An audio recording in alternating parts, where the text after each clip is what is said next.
राम जय जय राम। बोलो श्री राम जय जय राम। श्री राम जय जय राम।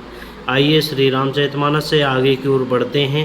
राजा दशरथ जी का निधन हो गया है और भरत जी सारी क्रियाएं कर रहे हैं। भय विशुद्ध दिए सब दाना, धेनु बाज गज वाहन नाना। मुनिश्रेष्ठ वशिष्ठ जी ने जहाँ जैसी आज्ञा दी वहाँ भरत जी ने सब वैसा ही हजारों प्रकार से किया।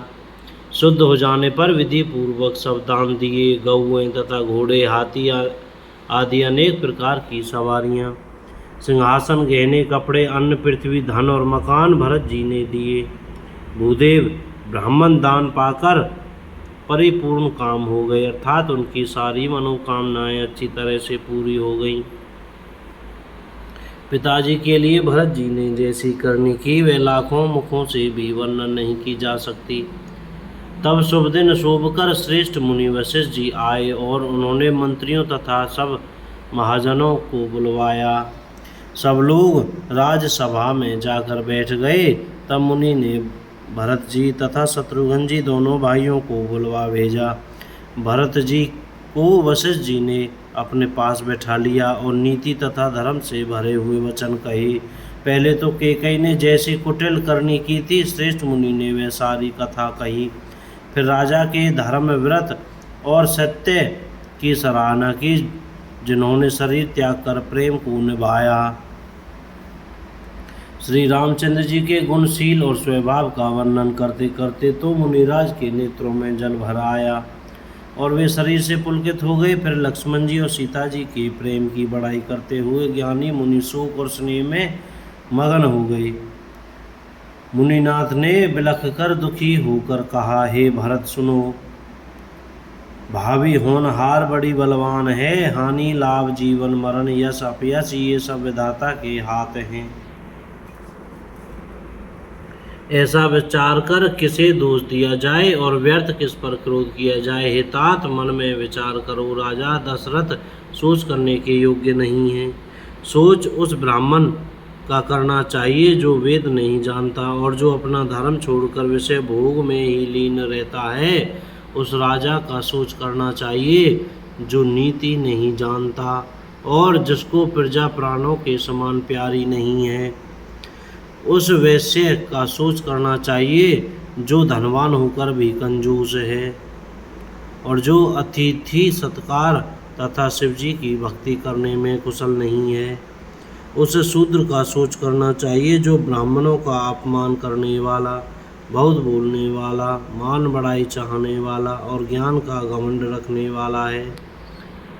उन्हें उस स्त्री का सोच करना चाहिए जो पति को छलने वाली, कुटिल, कलह प्रिय और स्वेच्छाचारिणी है। उस ब्रह्मचारी का सोच करना चाहिए जो अपने ब्रह्मचर्य व्रत को छोड़ देता है और गुरु की आज्ञा के अनुसार नहीं चलता। उस गृहस्थ का सोच करना चाहिए जो मोहवश कर्म मार्ग का त्याग कर देता है। उस सन्यासी को सोच करना चाहिए जो दुनिया के प्रपंच में फंसा हुआ है और ज्ञान वैराग्य से हीन है। वानप्रस्थ वही सोच करने योग्य है जिसको तपस्या छोड़कर भोग अच्छे लगते हैं। सोच उसका करना चाहिए जो चुगलखोर है, बिना ही कारण क्रोध करने वाला है तथा माता पिता, गुरु एवं भाई बंधुओं के साथ विरोध रखने वाला है। सब प्रकार से उसका सोच करना चाहिए जो दूसरों का अनिष्ट करता है, अपने ही शरीर का पोषण करता है और बड़ा भारी निर्दयी है। और वह तो सभी प्रकार से सोच करने योग्य है जो छल छोड़कर हरि का भक्त नहीं होता।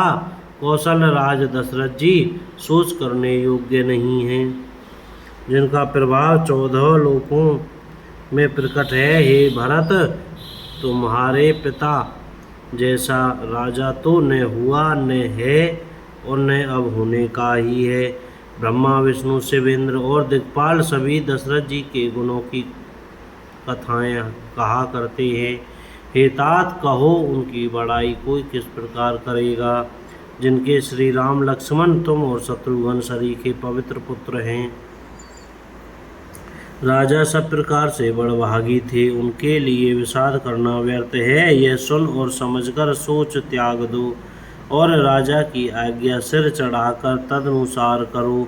राजा ने राजपद तुमको दिया है, पिता का वचन तुम्हें सत्य करना चाहिए।